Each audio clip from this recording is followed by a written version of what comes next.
गाई म्हशींच्या गोठ्यातून गोचीड गोमाशा हद्दपार करा.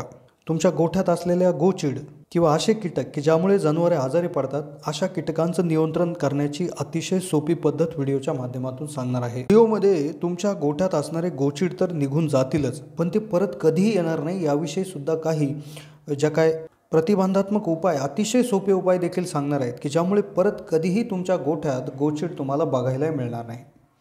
व्हिडिओमध्ये अतिशय सोप्या भाषेत आणि अतिशय कमी खर्चात किंवा 0 रुपयातले उपाय जे सांगितले जाणार आहे, तर ते जर तुम्ही व्यवस्थितपणे समजून घेतले तर तुमच्या जनावरांना येणारा गोचीड ताप, गोचिडांमुळे होणारे इन्फेक्शन, गोचिडांमुळे येणारा अशक्तपणा असं काहीही होणार नाही. त्यामुळे व्हिडिओ लक्षपूर्वक शेवटपर्यंत पाहत राहा. चॅनलला नवीन असाल तर जरूर सबस्क्राईब करा. गोचीड काय करतात? जनावरांचं रक्त शोधतात, तसेच त्यांच्या शरीरामध्ये विषारी द्रव सोडतात. याच्यामार्फत जे काही जीवघेणे आजार जे आहेत त्याचे जंतू शरीरामध्ये जनावरांच्या जात असतात. परिणामी काय होतं? जनावरांची उत्पादन क्षमता कमी होते, जनावर वेळेवर हिटवर येत नाही, प्रेग्नंट राहत नाही. हे लक्षात घेऊन आपण एक अशी एकात्मिक पद्धत त्या ठिकाणी शोधलेली आहे जी गोचीड नियंत्रणासाठी अतिशय कार्यक्षम ठरली गेलेली आहे. ही पद्धत प्रसिद्ध डॉक्टरांनी देखील सांगितलेली आहे. याच्यामध्ये आपण काही नॅचरल उपाय तर काही केमिकल उपाय करणार आहोत, पण हे लाईफ टाईम चालणारे उपाय आहेत. आता काय होतं? जनावरांच्या शरीरावर किंवा शरीरांतर्गत भरपूर परजीवी किंवा पॅरासाइट्स आढळून येतात. यामध्ये काही सूक्ष्म, काही अतिसूक्ष्म, तर काही आपल्या डोळ्यांना दिसतील इतके मोठे असतात. काही 6 पायांचे कीटकवर्गीय पंख असलेले, काही म्हणजे जसे डास असतील किंवा इतर गोमाशा असतील किंवा काही आळया किंवा काही जंतवर्गीय, काही शरीराच्या आत तर काही शरीराच्या बाहेर असतात. हे सर्वच घटक जे आहेत तर हे अगदी हानिकारक असतात. काही फायद्याचे असू शकतात, पण वेगवेगळ्या जे रोगकारक जंतू आहेत तर यांचा प्रसार करण्यामध्ये हे एक नंबर काम करत असतात. म्हणजे एखाद्या जनावरावरून दुसऱ्या जनावर गेले की तिकडला आजार इकडे ट्रान्सफर करण्याचं काम करतात. तर त्यातल्या त्यात एक परजीवी फार भयानक असतो, तो म्हणजे असतो गोचीड. हा गोचीड जनावरांचं रक्त शोषतो, त्याच्या शरीरात विषारी द्रव सोडतो, तसेच त्याच्या शरीरामध्ये असलेले दुसऱ्या जनावरांपासून आलेले जे काय बॅक्टेरिया आहेत किंवा जे विषाणू आहेत, व्हायरस आहेत, तर ते त्याच्यामध्ये सोडतं. ज्यामुळे जनावरांना विविध बोफिलिस, हायलोफेमा, रिसुलोफॅलस असे त्या ठिकाणी प्रकारचे गोचीड याच्यामध्ये दिसून येतात. आता गोचिडांचा प्रादुर्भाव पूर्णतः नष्ट जर करायचा असेल तर गोचिडांचं जे जीवनचक्र आहे ते थोडंसं जर समजून घेतलं तर तुम्हाला काहीच याच्यामध्ये अडचण येणार नाही. गोचिडांचं जे काही आयुष्य असतं ते फक्त 2 ते 3 वर्षाचं असतं. यामध्ये तो 4 अवस्थेमधनं जातो. यामध्ये मादी जी आहे तर ही सगळ्यात आधी जनावरांच्या त्वचेवर रक्त शोषून वाढते.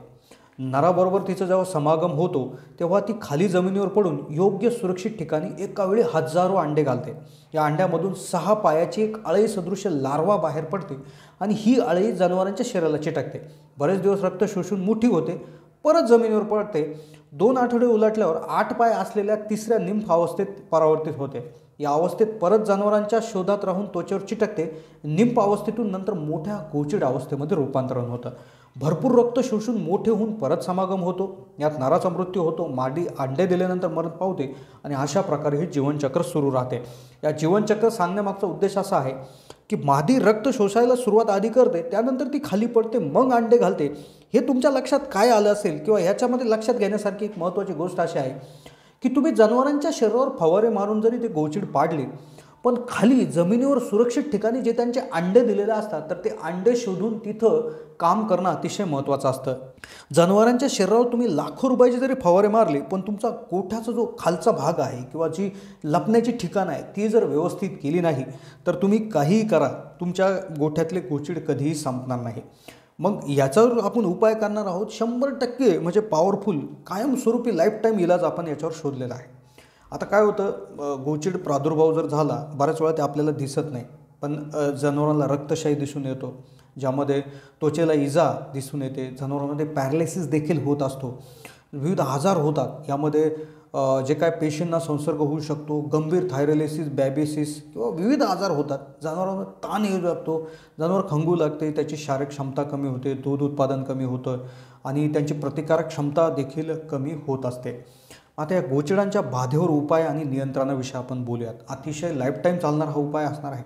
काय होतं? गोचीड जनावरांच्या अंगावर वाढतात, परंतु त्यांचा जीवनक्रम जर आपण पाहिला तर ते काही काळ जनावरांच्या शरीरापासून दूर सुरक्षित ठिकाणी जमिनीवर किंवा भिंतीमध्ये लपून असतात.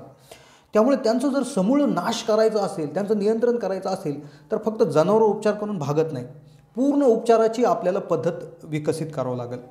आता काय होतं, गोचिडांचा जिमन करून जर पाहिला तर त्यांचा समूळ नायनाट करणं कदापि शक्य नाही. पण जर दक्ष राहून जर त्यांचा प्रादुर्भाव आपण नियंत्रणात ठेवू शकतो आणि तुमचा गोठा गोचिड मुक्त करू शकतो.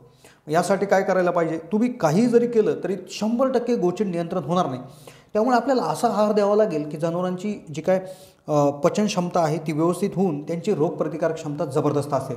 यामध्ये जनावरांना खरारं करण्यास देणे, धुवून काढणे, स्वच्छ ठेवणे अतिशय महत्त्वाचे आहे. तुमचा जो काय गोठा आहे तर तो स्वच्छ असणं अतिशय महत्त्वाचं आहे. तुम्ही जे काय तुमच्या गोठ्यातील माती, साठवलेले मलमूत्र, घाण, भिंतीतील छिद्र, गव्हाणीतील दगडविटा, मॅट इत्यादी खाली लपण्यास योग्य ठिकाणी असल्यास तर याचं तुम्हाला सर्वप्रथम निर्मूलन करायला पाहिजे. तुम्ही एक त्या ठिकाणी विशेष एक मशाल पेटून म्हणजे त्याला तुम्ही एक जो काय आपला लिंबाच्या पानाचा जो धूर आहे किंवा लिंबाचं जे काय तेल येतं त्याचा धूर जो आहे तो पूर्णतः गोठ्यामध्ये करून ठेवायला पाहिजे. गोठा पूर्णतः व्यवस्थित धुवून काढला पाहिजे. जे काय बिळं असतील किंवा भिंतींच्या खोचा असतील तर त्या ठिकाणी तुम्ही एक थोडीशी आग लावून म्हणजे एखाद्या काठीला आग लावून एखादा टेंबा वगैरे करून तिथे नेलं पाहिजे, जेणेकरून ते जे कांडे असतील ते जळून खाक होतील. काही द्रावणे जे आहेत म्हणजे ज्यामध्ये नीम ऑइल असेल किंवा करंज तेल असेल, निलगिरी तेल असेल, अशा पद्धतीचे जे काय फवारे आहेत जनावरांच्या अंगावर तर करायचेच आहेत. पण याचबरोबर तुम्ही जे काय तुमचे जे काय गोठ्यातील खांब असतील, भिंती असतील, ज्या मोकळ्या जागा असतील, लपण्यासाठीचे ठिकाणं असतील तिथे देखील तुम्ही याचा वापर करायचा आहे. आता जनावरांच्या शरीरावर जे काय गोचिडनाशके तुम्ही वापरणार आहे ती शक्यतो वनस्पतीजन्य असावी, जी काय असणार आहे किंवा जी केमिकलयुक्त जरी असतील तरी ती देखील सुरक्षित असावी. कारण की जनावरांना अंगात साठण्याची सवय असते. त्यामुळे ही आपण जी त्यांच्या अंगावर जर फवारली तर ते तिथे त्यांच्या शरीरात गेल्यावर त्यांना विषबाधा होण्याची शक्यता असते. त्यामुळेच डॉक्टरांच्या सल्ल्यानेच केमिकल औषधे वापरावी. नाहीतर जे आपले आयुर्वेदिक काही उपाय आहेत, जे लिंबाचे पाने, नीम ऑइल असेल किंवा करंज तेल, कडुलिंबाचे तेल, निलगिरी तेल वगैरे असे जे काही पदार्थ आहेत तर हे देखील एकत्र करून वापरू शकता. फक्त यामध्ये थोडासा कापूर जो आहे तो टाकून जर टाकला तर त्याचा देखील रिझल्ट खूप चांगला येत असतो. वेळोवेळी काही लसी असतात तर त्या लसीकरण देखील आपण करून घेतलं पाहिजे की ज्यामुळे गोचिडामुळे जे काही होणारे आजार असतील, येणारा ताप असेल किंवा जे इन्फेक्शन असतील तर ते होणार नाही. वेळोवेळी आपण लक्ष दिलं पाहिजे. वेळोवेळी आपण काळजी घेतली पाहिजे. आपला गोठा स्वच्छ राहील, कोरडा राहील याची काळजी घेतली पाहिजे. लपण्यासाठी जागा नसेल, चारा एकदा टाकून दिलेला असेल त्याची जागा बदलणे असेल, विविध ठिकाणी जे काही मातीचा ढीग, विटांचा ढीग असेल, दगडांचा ढीग असेल असं कुठेतरी ठेवलेलं असेल किंवा एखादं मटेरियल किंवा मॅट वगैरे अशी ठिकाणं असतील तर हे तात्काळ आपण काढले पाहिजे. वेळोवेळी त्या मॅट असतील त्या धुतल्या गेल्या पाहिजेत, वाळवल्या गेल्या पाहिजेत. मॅटमध्ये त्या ठिकाणी उष्णता त्याला दिली गेली पाहिजे उन्हाच्या माध्यमातून. तर असे जर काळजी घेतली तर समूळ नायनाट नियंत्रण याच्यामध्ये होऊ शकतं. तर ही होती मित्रांनो माहिती. कशी वाटली माहिती कमेंटच्या माध्यमातून कळवा. धन्यवाद.